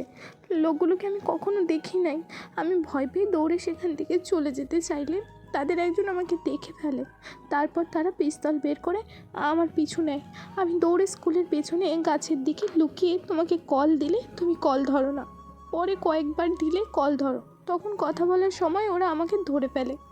তোমরা পেছনের দিকে গেলে লোকগুলো আমার মুখ চেপে ধরে আমাকে তাদের গাড়িতে তোলে। ওদের গাড়িতে ধাক্কা খেয়ে কপাল ফেটে যায়। তারপর তুমি গাড়ির পিছু নিতে নিতে এখানে চলে আসো। হ্যাপি কথাগুলো বলে থেমে গেল। রবি হ্যাপিকে গাড়িতে বসতে বলে সে গাড়ি থেকে বের হলো। রাগে মাথা পুরো হিট হয়ে গেছে রবির। গাড়ি থেকে নেমে গাড়ির দরজা বন্ধ করে দিয়ে নিজের কোমর থেকে পিস্তল বের করতে করতে সাইমের দিকে এগিয়ে যেতে থাকে। পিস্তল বের করে সাইমের মাথায় ধরতেই রবির পকেট থাকা ফোন বেজে ওঠে। এক আকাশ বিরক্তি নিয়ে রবি ফোনটা বের করে দেখে হ্যাপির স্কুলের প্রধান শিক্ষক কল দিয়েছে। রবি কলটা ধরতেই ওপাশ থেকে স্যার বলল, তোমার বোন নাকি স্কুলে আসছিল, কিন্তু এখন হল রুমে কোথাও তোমার বোনকে খুঁজে পাওয়া যাচ্ছে না। আজকে ওর এক্সাম আছে, কিন্তু এক্সাম হলে না পেয়ে তোমাকে কল দিলাম। আপনার স্কুলে ইতিমধ্যে অনেক কিছু ঘটে গেছে স্যার, যা আপনি বুঝতেও পারেননি। আমি হ্যাপিকে নিয়ে কিছু সময় পরে আসছি, তখন ওর এক্সাম নেবেন। রাখলাম। প্রধান শিক্ষক আরও কিছু বলার আগে রবি কল কেটে দিল। সাইম এখনও শখ হয়ে দাঁড়িয়ে আছে। তার সাথে কি হচ্ছে তা বুঝতে না পারলেও কিছু বলতে বা কিছু করতে পারছে না। রবি সাইমকে ঠিক নাক বরাবর একটা ঘুষি বসিয়ে দেয়। নাক থেকে রক্ত পড়তে শুরু করলো। সাইম নাকে হাত দিয়ে বসে পড়ল। রাশেদ রবির দিকে আসলে রবি কিছু বলার আগেই সাইম রবির পা ধরে বলে, ভাই মাফ করে দেন, ভুল হয়ে গেছে। রবি সাইমকে এবার জোরে একটা লাথি দিয়ে রাশেদকে বলে, রাশেদ, ওই কুত্তাটাকে ছাড়া বাকি সবাইকে মেরে দে, আর একে বন্দি করে রাখ। আমার অনেক হিসাব বাকি ওর সাথে। রবির কথা শুনে সাইমের চোখ বড় বড় হয়ে গেল। সাইমের বাকি লোকেরা মাটিতে হাতু গেড়ে বসে পড়ল। রবি একটা শব্দ উচ্চারণ করতেই লোকেরা সাইমের সব লোককে উড়িয়ে দিল। স্যাম এসব দেখে অজ্ঞান হয়ে গেল। এদিকে গুলির আওয়াজে হ্যাপির গাড়ির দরজা খুলে বাইরে এসে দেখে তাকে যে লোকগুলো ধরে এনেছে সবাই মাটিতে পড়ে আছে।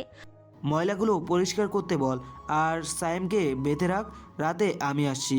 রবি হ্যাপির দিকে হাঁটতে শুরু করলে রাশেদের লোকেরা সাইমের লোকেদের লাশগুলো গাড়িতে তুলে আর সাইমকেও একটা গাড়িতে তুলে নিয়ে যায়। রবি হ্যাপিকে নিয়ে নিজের বাইকে করে স্কুলে চলে আসে।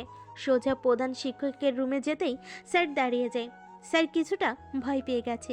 প্রথমে তো রবির চোখগুলো রক্তের মতো লাল হয়ে আছে, আর তার উপরে একটু আগে সিসিটিভি ফুটেজ চেক করে দেখতে পেল হ্যাপিকে কিডন্যাপ করা হয়েছে। এটাও দেখলো রাশেদের মতো মাফিয়া রবির কথা মতো চলছে। তার মানে তো রবি আরও বড় কিছু। স্যার, একটু সমস্যা হয়ে গিয়েছিল, আপনি হ্যাপির এক্সাম এখন নিতে পারেন। না না থাক, ও এমনিতেও পড়াশোনায় ভালো, ওর এক্সাম দিতে হবে না। সে শখ খেয়েছে, মেয়েটি কিছুদিন বিশ্রামে থাক, পরে সব ঠিক হয়ে গেলে তখন দেখা যাবে। ওকে কোনো এক্সাম দিতে হবে না, সবার এক্সাম শেষ হলে তবে ওকে স্কুলে পাঠিও। যাও এখন বাসায় যাও। কিন্তু স্যার। কোনো কিন্তু না, আমি এদিকটা দেখে নিচ্ছি। রবি আর কোনো কথা না বলে হ্যাপিকে নিয়ে সোজা বাসায় চলে আসলো। স্কুলে যাওয়ার আগে হ্যাপিকে ডাক্তারের কাছে নিয়ে গিয়েছিল। বাসায় এসে কলিং বেল চাপতেই আপু দরজা খুলে দিল। হ্যাপির মাথায় ব্যান্ডেজ দেখে আপু জিজ্ঞেস করে, কি হয়েছে মাথায়? রবি কিছু না বলে মাথা ভর্তি রাগ নিয়ে নিজের রুমে চলে যায়। হ্যাপি গিয়ে সোফায় বসে পড়ে। আপু এক গ্লাস পানি নিয়ে হ্যাপির হাতে দিয়ে জিজ্ঞেস করে কি হয়েছে। তখন হ্যাপি যা যা হয়েছিল সব এক এক করে বলে। কিছু সময় পর রবি নিজের রুম থেকে বের হয়ে হ্যাপির পাশে গিয়ে বসে। হ্যাপি এখনও সোফায় বসে আছে। রবি গিয়ে বসতেই আপু এক কাপ কফি নিয়ে রবির হাতে দিয়ে বলে, লোকগুলোর সাথে এমনটা না করলেও পারতি। কোন লোকের সাথে কি করছে আবার? যাদের মেরে ফেলতে বলেছিস তারাও কারো হয়ে কাজ করে, এমনটা না হলেও পারতো। আজ এমনটা না হলে কাল আবারও আমার পরিবারের কারো না কারোর সাথে এমন কিছু হওয়ার আশঙ্কা ছিল, তাই আগাছা গোড়া থেকে উপড়ে ফেলেছি। রবির কথাই আর কোনো জবাব দেয় না আপু। ধীরে ধীরে রাত ঘনিয়ে আসলে রবি চলে যায় সাইমের কাছে। সাইমের অবস্থা দেখে বুঝতে পারছে পোলাপান সাইমকে অনেক মেরেছে। রবি সাইমের কাছে যেতে দেখে পোলাপান রবির কাছে আসলো। রবি বলল কিছু জিনিস আনতে, লবণ, মরিচ, ব্লেড এসবের কথা শুনে সাইম বুঝতে পেরেছে তার সাথে কি হতে চলেছে। হাত পা চেয়ারের সাথে বাঁধা। সাইমকে জিজ্ঞেস করলো শেষ কোনো ইচ্ছে আছে নাকি, কিন্তু সাইম সবার মতো বরাবর মাপ চাইল।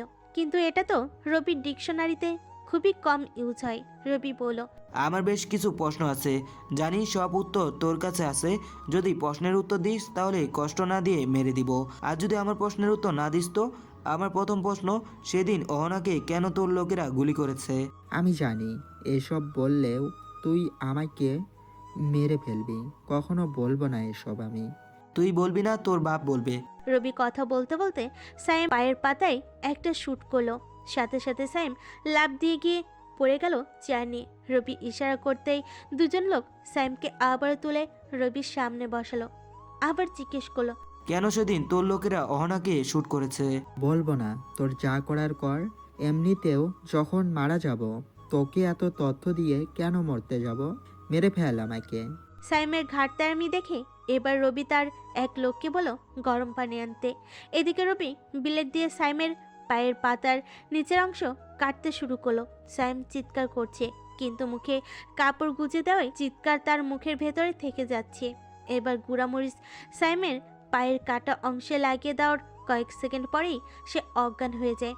এতটুকু টর্চার নিতে পারছে না, আবার নাকি মুখ খুলবে না বলে রবি একটা সজোরে লাথি দিল। উল্টে পড়ে যায় সাইম। লোকেরা আবার সোজা করিয়ে বসে জ্ঞান ফেরায় সাইমের। এবার রবি নিজে থেকে কিছু বলার আগেই সাইম বলতে শুরু করে, ভাই আমি সব বলছি, তাও আমাকে আর কষ্ট দিস না। রবি এবার পৈশাচিক হাসি দিয়ে বলে, আগে বললে এত কষ্ট পেতে হতো না। বল এখন কেন অহনাকে গুলি করেছিস? ও আমাদের জন্য কাজ করে। আমাদের একটা 7 জনের দল আছে, তার মধ্যে অহনা একজন। আমরা একজন আর একজনের সাথে কাজ করি। সেদিন আমাদের কোনো প্ল্যান ছিল না অহনাকে মারার। আমাদের লোক তো অন্য কাউকে মারতে গিয়েছিল, কিন্তু অহনা কেন জানি তাকে বাঁচাতে গিয়ে নিজে গুলির সামনে গেল। কি অহনা আমাকে মারার প্ল্যান করেছিল তোদের সাথে? জানি না সেটা কেন করলো ও। সেদিন ও তোকে মেরে দিতে সুযোগ করে দিল, কিন্তু পরে কি হলো যে ও নিজে গুলির মুখে চলে আসলো। আজ তুই না থাকলে আমার কষ্ট হতো না। রবি নিজের কানকে বিশ্বাস করতে পারছে না। অহনা তাকে মারতে লোকের সাথে প্ল্যান করেছে। রবি সাইমের বলা কথাগুলো আর সহ্য করতে না পেরে সাইমকে সেখানেই শেষ করে দিল। 2 দিন চলে গেল, রবি বাসা থেকে বের হয় না। আপু বিষয়টি বুঝতে পেরেছে, কিছু একটা হয়েছে, কিন্তু কি হয়েছে সেটা ঠিক বুঝতে পারছে না। রাত প্রায় 9টা। রবি বসে বসে ভাবছে অহনার কথা। আপু 2 কাপ কফি হাতে নিয়ে রুমে এলো। রবি আপুকে দেখেও আনমনা হয়ে বসে আছে। আপু বলল, খিরে এত কি ভাবছিস? তেমন কিছু না, দেখি কফি দাও। কথাটা বলে রবি আপুর কাছ থেকে কফিটা নিয়ে খেতে শুরু করলো। পরক্ষণে আপু বলল, অহনার মা কল দিয়েছিল, বলল কাল অহনাকে হসপিটালে নিতে হবে। নিতে হলে নিবে, এখানে তোমাকে জানানোর কি আছে? রবির এই কথাটা আপুর মোটেও ভালো লাগেনি। আপু এবার বুঝতে পারলো রবি অহনার কোনো ব্যাপার নিয়ে চিন্তিত। আপু আবার বলল, তুই যাবি না অহনাকে হসপিটালে নেওয়ার সময়? দেখি সময় পেলে যাব। কয়দিন হলো তুই ওকে দেখতে যাসনি, মনে আছে? আচ্ছা বলতো, অহনা কি এমন করেছে যার জন্য তুই হঠাৎ ওর সাথে কথা অফ করে দিয়েছিস? ও একটা কাল নাগিনী। ওই দিন ও সাইম সহ আরও অনেকের সাথে হাত মিলিয়ে আমাকে মারার প্ল্যান করেছিল। যেদিন আমি তাকে প্রপোজ করতে যাই সেদিন আমাদের চারপাশে ছিল ওর লোক। সময় বুঝে আমাকে ওরা গুলি করেছিল, কিন্তু পরে অহনার কি হলো জানি না, সে নিজে আমাকে বাঁচাতে গেল। এর মানে তো একটাই, প্রথমেও বুঝতে পারিনি যে তোকে ভালোবাসে, পরে যখন বুঝতে পারে অনেক দেরি করে ফেলেছে, তাই নিজেকে উৎসর্গ করে তোকে বাঁচাতে এসেছিল। শোনো, ও আমার সাথে বিশ্বাসঘাতকতা করেছে, আর তুমি ভালো করে জানো আমি বিশ্বাসঘাতকের সাথে কি করি। ও সুস্থ হলে তো আমি ওকে মেরে দিব। পাগলামি করিস না তো। এভাবে আপুর সাথে রবির শেষ কিছু কথা হলো। আপুর মূল কথা অহনা বুঝতে না পেরে এমনটা করেছে। নিজের ভুল বুঝতে পেরে তো রবিকে বাঁচাতে চেষ্টা করে নিজের মৃত্যুর মুখে ঢলে পড়েছে। আপুর এসব কথা রবি খুব একটা পাত্তা দেয় না। আপু বুঝতে পারে এখন রবিকে যতই বোঝাক কাজ হবে না। আপু নিজের রুমে চলে গেল। রবি সকালে ঘুম থেকে উঠেই দেখে সিক্রেট এজেন্টের হেড 2টা মেল করেছে। একটাতে বলা হলো বাংলাদেশে একটা মাফিয়া টিম তৈরি হয়েছে যা দেশের মধ্যে গুম খুন করে যাচ্ছে, এদের সবাইকে যেন রবি শেষ করে দেয়। আর দ্বিতীয় মেলে তাদের ছবি ঠিকানা সব ছিল। রবি দেখে সেখানে সাইমের ছবিও ছিল। হঠাৎ মনে করলো এটা মনে হয় সাইমের টিম, যে দলের কথা বলেছে সে। রবি দ্রুত কম্পিউটার নিয়ে বসে পড়ল তাদের ব্যাপারে জানার জন্য। কিছু সময় খোঁজ করে জানতে পারে এটা সাইমের বলা সেই দল, কিন্তু এখানে অহনার ছবি নাই কেন? রবি বুঝতে পারে হেড এখানেও কিছু একটা করেছে। সাইমের কথা মতো অহনার ছবি থাকা উচিত। কিছু সময় কম্পিউটারের কাজ শেষ করে রবি নাস্তা করতে বের হলে আপু তাড়াতাড়ি নাস্তা দেয়, আর আপু রেডি হয়ে রবিকে বলে রেডি হতে। রবি জিজ্ঞেস করে কোথায় যাবে। আপু জানাই অহনাকে হসপিটালে নেওয়া হয়েছে, তাই সেখানে যাচ্ছে। রবি বলে সে যাবে না, কিন্তু আপু বলে তার সাথে যেতে হবে। কি আর করার, ইচ্ছে না থাকা সত্ত্বেও যেতে হলো। রবি না চাইতো কেমন জানি অদ্ভুত টানে রবি অহনার সামনে চলে যায়। সে আগের মতো শুয়ে আছে মেয়েটি, ফর্সা চেহারায় কালো দাগ পড়ে গেছে। এই কয়দিনে একেবারে শুকাই গেছে। রবির একটা মায়া কাজ করছিল, করবেই বা না কেন, ভালোবাসার মানুষ বলে কথা। বেশ কিছু সময় তাকিয়ে থাকার কারণে রবি খেয়াল করে তার চোখের কোণে পানি জমে গেছে।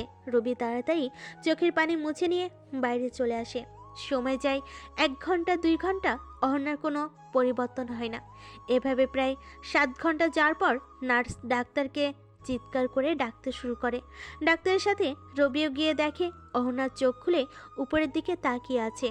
ডাক্তার ভালো করে চেক করে দেখে তেমন আর কোনো সমস্যা নাই। ডাক্তার ওষুধ লিখে রবির হাতে দিয়ে বলে ওষুধগুলো ঠিক মতো খাওয়াতে। অহনার শরীর বেশ দুর্বল, তাই ওষুধগুলো যাতে কোনোভাবে মিস না হয়, আর খাবারটা যেন ঠিক মতো খায়। ডাক্তার এক গাদা কথা বলল যাতে অহনার কোনো সমস্যা না হয়। সব শেষে সবাই অহনার রুম থেকে বেরিয়ে গেলে আপু রবিকে বলে অহনার সাথে কথা বলতে। রবি নিজেই ভেবে পায় না কি বলবে সে, তার তো কথা বলতে গেলে কথা আটকে যাবে। আপু চলে গেলে অহনা তাকিয়ে আছে রবির দিকে। রবি সোজা গিয়ে অহনার বেডের এক পাশে বসে পড়ে। রবির ইচ্ছে করছিল সোজা কেন এমন করলো তার সাথে জিজ্ঞেস করতে, কিন্তু কেন জানি বলা সেটা ঠিক হবে না ভেবে আর জিজ্ঞেস করলো না। অহনার রবির দিকে তাকিয়ে কেমন যেন কাঁদতে শুরু করলো। রবি তাড়াতাড়ি অহনার চোখের জল মুছে দিয়ে বলল, কি হলো, তুমি কাঁদছো কেন? আমি তোমার সাথে অন্যায় করেছি, প্লিজ মাফ করে দিও। বাদ দাও ওসব, কান্না থামাও। বলো কেমন লাগছে এখন? তুমি তো আমাকে ভালোবাসো তাই না? তোমার এখন কেমন লাগছে বলে না তো? বিয়ে করবে আমাকে? রবি বুঝতে পারছে এই মেয়েটি নিজের অবস্থা বলবে না। রবি এবার অহনাকে বলল, দেখো তুমি অসুস্থ এখনো, আগে তুমি সুস্থ হয়ে ওঠো, তারপর আমরা বিয়ের ব্যাপারে কথা বলবো। আমি জানতে চেয়েছি আমাকে তুমি বিয়ে করবে কি না। কথার মাঝখানে ডাক্তার রুমে চলে আসলো। অহনার চিৎকার করার আওয়াজ শুনতে পেয়ে ডাক্তার বলল, এ কি ব্যাপার? উত্তেজিত হলে তো সমস্যা হবে রোগীর। খেয়াল রাখতে হবে রোগী যাতে কোনোভাবে উত্তেজিত না হয়। ডাক্তার অহনাকে একটা স্যালাইন লাগিয়ে দিয়ে চলে যায়। অহনা আবার জিজ্ঞেস করে রবিকে। বিয়ে করবে আমায়? রবি এবার কোনো উপায় না পেয়ে বলে দেয়, আগে সুস্থ হও, তারপর বিয়ে করব তোমাকে। এখন একটু শান্ত থাকো। আমাকে মাফ করে দিও প্লিজ। আমি তোমাকে সেদিন মেরে ফেলার জন্য মাঠে আসতে বলেছিলাম, কিন্তু আমি তোমার চোখে আমার জন্য ভালোবাসা দেখে আর তোমার ক্ষতি চাইতে পারিনি। তুমি একটু চুপ করো, আমি সব জানি। তুমি কার সাথে কাজ করো না করো সব জানি আমি। সব জানার পরেও তুমি আমাকে বিয়ে করবে? প্রথম কথা হলো আমি তোমাকে অনেক ভালোবাসি। তুমি একটু ভুল করেছো, না হয় সব ভুলে গিয়ে তোমাকে নিজের করে নেব। তবে এটাও তোমার মনে রাখতে হবে, আমি কোনো বিশ্বাসঘাতককে কখনো ক্ষমা করিনি। কথায় আছে, শত্রু যতই দুর্বল হোক হোক সে পিঁপড়া সমতুল্য। শক্তিহীন তবুও নিজের আপন কোনো মানুষ যদি বিশ্বাসঘাতকতা করে, তাহলে পিঁপড়া সমতুল্য শত্রুর কাছে হার নিশ্চিত। তাই কখনো বিশ্বাসঘাতক বন্ধু কিংবা পিঁপড়া সমতুল্য শত্রু কাউকে ক্ষমা করতে নেই। আর তোমাকে আমি প্রথম ও শেষবারের মতো ক্ষমা করে নিজের বুকে টেনে নিচ্ছি, কেবল তোমাকে ভালোবাসি বলে। পরে আর কখনো ভুল করিও না। রবি কথাগুলো বলে সোজা বের হয়ে আসে। অহনাকে আরও কয়দিন হসপিটালে রেখে বাসায় নিয়ে যায়। অহনাকে বাসায় নিয়ে যাওয়ার পর শুরু হয় রবির মিশন। অহনার থেকে নেওয়া তথ্য নিয়ে একজন করে শেষ করে দেয় রবি, সাথে সিক্রেট এজেন্ট হয়েও কাজ করে। হেডে দেওয়া কাজও একসাথে হয়ে যাচ্ছে। প্রায় একটা মাস কেটে গেল। হেডে দেওয়া মিশন আর অহনার থেকে নেওয়া তথ্য দিয়ে দেশের ভেতরে যাদের মেরে ফেলা দরকার উচিত ছিল সবাইকে মেরে দিল। অবশেষে অহনার রবির বিয়ে ঠিক হয়ে যায়। রবি রাশিদকে জানায় যেন বিয়েতে কোনো সমস্যা না হয়। এমনও তো হতে পারে কেউ বদলা নিতে বিয়েতে ঝামেলা করতে পারে। রাশিদ রবিকে জানায় এই ব্যাপারটা সে নিজে দেখবে। লোকেরা তো আছে, বিয়েতে সবাই বেশ খুশি। রবি তার সিক্রেট এজেন্ট হেডকে দাওয়াত দিয়েছিল, কিন্তু তিনি জানায় তার মেয়ের বিয়ে, তাই সে আসতে পারবে না। কি আর করার। এদিকে অহনা বিয়ের শাড়িতে বসে আছে। হ্যাপি, আপু, রাশেদ, রবি, অহনা সবাই বেশ খুশি। কত আয়োজন হচ্ছে বিয়েতে, অপেক্ষা যেন শেষ হচ্ছে না অহনার। রবিকে কল দিলে এবার রবি ছোট্ট করে মিষ্টি রাগ দেখিয়ে বলে, এত তর্স হয়েছে না কেন? আসি তো, তোমার জামাই অন্য কোনো মেয়েকে নিয়ে চলে যাবে না, তোমার কাছেই আসতেছি, একটু অপেক্ষা করো। মিষ্টি রাগ দেখে রবি কল কেটে দিলে অহনা দেখে গেটের বাইরে বরের গাড়ি চলে আসছে। অবশেষে অহনার অপেক্ষা শেষ হয়। ঠোঁটে এতক্ষণ যে মলিনতা ঘিরে ধরেছিল তা নিমিষেই মিষ্টি হাসিতে রূপ নিল। রবি গিয়ে একটা বড়সড় ধাক্কা খেলো। এখানে হেড কেন? রবি বুঝতে পারে না। অহনার বাসায় সিক্রেট এজেন্ট হেড হায়দার কি করছে? আবার কোনো মিশন নাই তো? রবি রাশিদকে বলে হেডের সাথে কথা বলতে। রাশিদ গিয়ে হেডের সাথে কথা বলতে গেলে হেড রাশিদকে দেখে হাসে আর বলে, যাও, আমি আছি ওর কাছে। একটু পর রবির কাছে আসলে হেড বলে, কি রবি, অবাক হচ্ছ আমাকে দেখে? একটু তো অবাক হচ্ছে স্যার, আপনি এখানে কেন? আমার বাসায় আমি থাকবো না তো কে থাকবে? আপনার বাসা মানে? এটা আমার বাসা, আর অহনা হলো আমার মেয়ে। কি, আপনার মেয়ে? তাহলে সেদিন যাকে কিডন্যাপ করেছিলাম সে কে ছিল? ওটাও আমার মেয়ে।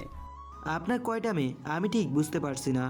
শোনো, অহনার মা আমার প্রথম স্ত্রী, আর অহনা আমার বড় মেয়ে। আর তোমরা যাকে কিডন্যাপ করছো সে আমার দ্বিতীয় স্ত্রীর মেয়ে। কি, অহনার মা এখনো আছে? তারপরেও আপনি? অহনার মায়ের সম্মতিতে আমি দ্বিতীয় বিয়ে করছি। রবি তো একেবারে শক হয়ে যায়। অহনার বাবা ঠিক জানতো রবি আর অহনার ব্যাপারে, কিন্তু রবিকে কিছু জানায়নি। রবির মতো কেউ হাতছাড়া হোক তা মনে হয় কেউই চাইবে না। তাই হয়তো হেড জানার পরও চুপচাপ ছিল। অবশেষে বিয়েটা হয়ে গেল। অহনাকে বাসায় আনা হলো। রবি, রাশেদ, মাহমুদ, রাহি সবাই মিলে ছাদে বসে আড্ডা দিচ্ছে। এদিকে অহনা বাসর ঘরে বসে হ্যাপির সাথে গল্প করছে। অহনা হ্যাপি থেকে জেনে নিচ্ছে রবির পছন্দ অপছন্দের ব্যাপারগুলো। এদিকে ছাদে বসে অস্থির আড্ডায় গিয়ে পানি ঢেলে দিল আপু, না মানে রবিকে গিয়ে বকাবকি শুরু করলো। রবি দেখে তখন 1টা বেজে গেছে। আড্ডার এই সময়টা যে এত তাড়াতাড়ি শেষ হয়ে গেল বুঝতেই পারেনি। অবশেষে আপুর বকুনি খেয়ে বাসর ঘরে গেল। বাকিরা সবাই রুমে চলে গেল। রবির রুমে ঢুকতেই অহনা রবির পা ধরে সালাম করতে চাইলে রবি অহনার হাত ধরে টেনে নিজের বুকে ঠাঁই দেয়। বাকি কি হলো জানি না, বিয়ে তো এখনো করি নাই, তাই এরপরে কি হয় জানি না। যারা বিয়ে করেছো তারা কমেন্টে অবশ্যই জানাবে এরপরে কি হয়।